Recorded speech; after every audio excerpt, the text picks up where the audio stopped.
नमस्कार मित्रांनो. हे माझं खोडवा पिकाचं हा माझा प्लॉट आहे. खोडवा इथं परवा आता 2 दिवस झाले आता माझा इथं खोडवा गेलेला आहे. हार्वेस्टर मशीनच्या साहाय्यानं आता इथलं ही माझी खोडवा पिकाची आता ही तोडणी झालेली आहे.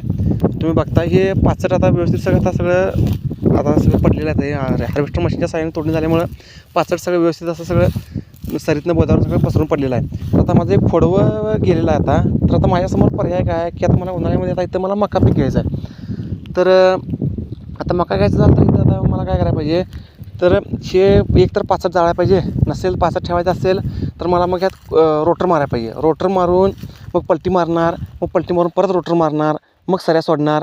म्हणजे आता जवळपास आमच्याकडे 2800 रुपये आता दर चालू आहे आता रोटर पलटी हे जाते. म्हणजे आता जवळजवळ 10-12 हजार रुपये मला एकरी खर्च येणार.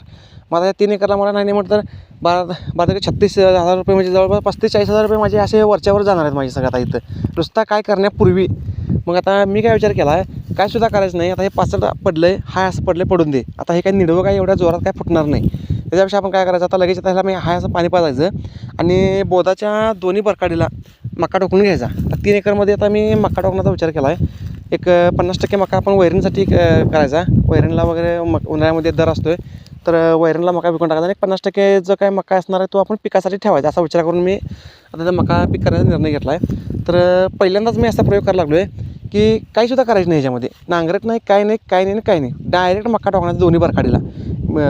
4.25-4.5 फुटाची सरी आहे. 1-1 फुटाला टोच्या घ्यायच्या बोधाच्या दोन्ही बाजूला आणि बोधावरून डायरेक्ट टिबक टाकायचं आणि मका टाकण्याचा आता विचार केला आहे. तर ह्याचा फायदा काय आहे, पहिली गोष्ट म्हणजे आपलं जे काय मशागतीचा खर्च आहे तो खर्च वाचतो आहे. दुसरी गोष्ट आमच्या इथं उन्हाळ्यामध्ये जरा पाण्याचा प्रॉब्लेम असतो आहे. मग आता हे पाचट पडल्यामुळं कमी पाण्यामध्ये आपल्याला मका घेता येईल. दुसरी गोष्ट काय, आपल्याला तणाचा प्रश्न मिटतो आहे. आता हे पाचट पडल्यामुळं ह्याचं आच्छादन जे होतं आहे ह्याच्यामुळं जे काय तण उगवण्याचं जे काय हे आहे प्रमाण आहे ते ह्या पाचटामुळं कमी होते आणि हे पाला कुजायला मदत होते.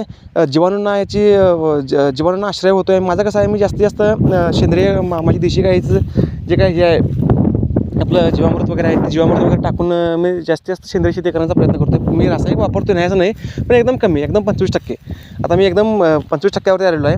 जेवढं कमीत कमी रासायनिक वापरता येईल ते सुद्धा मी व्यवस्थित आधी माती परीक्षण वगैरे करून त्याचा रिपोर्ट घेऊन त्यानुसार मग किती DAP टाकायचा, किती सिंगल सपोर्ट फॉस्फेट किंवा बाकीचं काय असतील ते व्यवस्थित जरा मी त्याचा इकडे तिकडे जरा चर्चा करून किती काय टाकायचा त्याचा अभ्यास करूनच मी हे करत असतो आहे. आणि ते सुद्धा मी एकदम म्हणजे असं डायरेक्ट लागवड टाकत नाही. आता मी पुढं तुम्हाला मी आता यूट्यूब चॅनल नवीनच काढलेलं आहे. मी हळूहळू आता मी ज्या वेळेला लागवडी टाकणार आहे त्यावेळेला त्या कशा पद्धतीने टाकायच्या, त्यांचे लागवडीचे बॉन्ड फोडून घेऊन कशी लागवडी त्या जमिनीला द्यायच्या असतात ह्याचे मी आता व्हिडिओ पुढं मी टाकणार आहे. ते तर चॅनलला जरा शेअर करून सबस्क्राईब करून घ्या आणि जरासं चॅनलला जरा लाईक वगैरे करा. मी नवीनच चॅनल काढलं आहे, जास्त काय मला यातलं व्हिडिओ एडिटिंग वगैरे काय कळत नाही.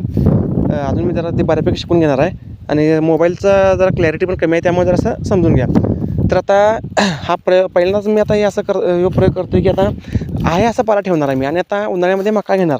मका काढला की त्यानंतर आहे असं मी त्यानंतर त्यावेळीसुद्धा मी काय मशागत करणार नाही. तोपर्यंत हा पाला कुजलेला असतो आहे. त्यावेळेला मग मी ताक ढेलच्या हिरवळीचं खत घेणार आहे. मी हिरवळीचं खत घेतलं की त्यानंतर आता फेब्रुवारी, मार्च, एप्रिल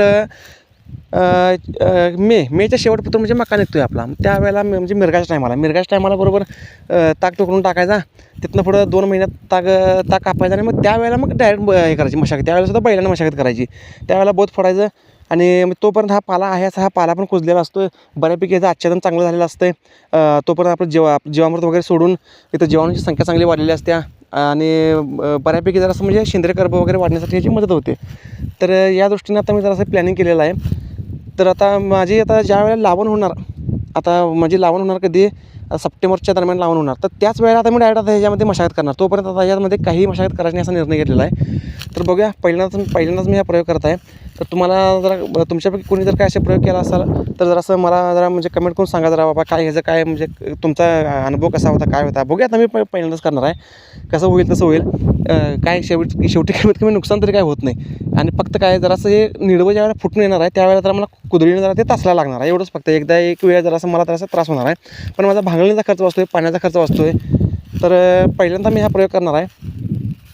तर जरा व्हिडिओला लाईक करा, आणि जरा बऱ्यापैकी जरा चॅनलला जरा सबस्क्राईब पण करून घ्या, जरा असं तुमच्या मित्रपरिवारामध्ये वगैरे जरा चॅनलला जरा शेअर करा आणि माहिती कशी वाटते माझ्या या व्हिडिओची वगैरे जरा कमेंट करून सांगा.